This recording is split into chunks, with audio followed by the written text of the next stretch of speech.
Welcome to PLUSone, the series where I look at the free games each month on PlayStation Plus and tell you if they're worth the download. After all, the games may be free, but your time is valuable. What would October's Plus lineup be without a horror game for Halloween? Well, lucky for us, we didn't just get one, we got two with the Amnesia Collection. This package includes 2010's Amnesia: The Dark Descent, its expansion Justine, and its 2013 sequel Amnesia: A Machine for Pigs. Each of these will have their own twist on the formula, but the basics will remain the same. Your character will awaken in an older building in the 19th century with no recollection of anything prior. In The Dark Descent, this is an old, decrepit castle, but in A Machine for Pigs, it's a large mansion of sorts. Upon waking, you'll have to collect items, search the rooms, solve puzzles, and hide from enemies in order to piece together where you are, who you are, and how to escape. I won't go into much more detail from there on the plot or what you'll find, because obviously these games were meant to be played for their story and atmosphere. And kudos to the teams behind these games, the atmosphere is top notch. Full disclosure, I'm not usually a big horror guy. A lot of the games just leave me bored due to an over-reliance on jump scares and a lack of real agency on my end. With each of these experiences though, I felt intrigued, I felt myself peeking around each corner, and at times, dare I say, I felt tense. The darker, gray Victorian setting is absolutely perfect for this style of game, and especially with Dark Descent, it keeps you on your toes. I will say though that despite the setting being great and the storytelling within being great as well, the visuals themselves leave a bit to be desired.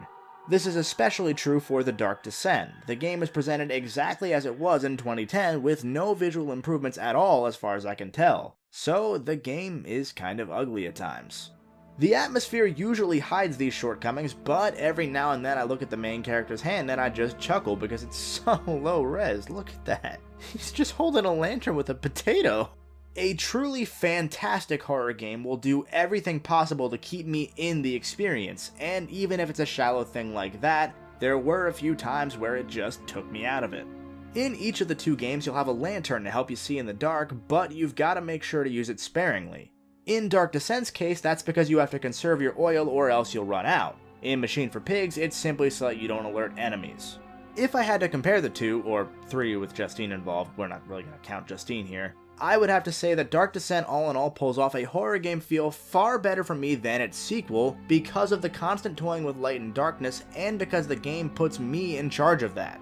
If I want to remain calm, both the character and myself, I may want to use the lantern at all times, but doing so means I could totally run out of oil. Running out of oil leaves you in the dark, and being in the dark for too long will drive your character insane bit by bit, which means more unease for you.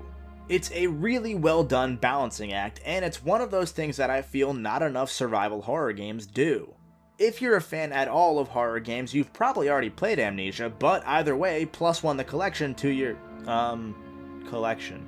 Obviously, if you're not a big horror fan, this won't be for you, so you can probably pass on it.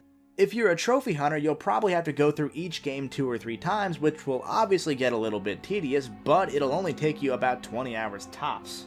If you're playing the games normally, you can expect a solid 10 to 15 hours of gameplay out of the entire package, depending on your pace.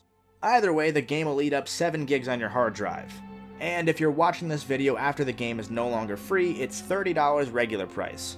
I don't personally think I would pay $30 for this collection. That's mainly because of the aging visuals, but also because 2 of the 3 titles packed in aren't more than 5 hours.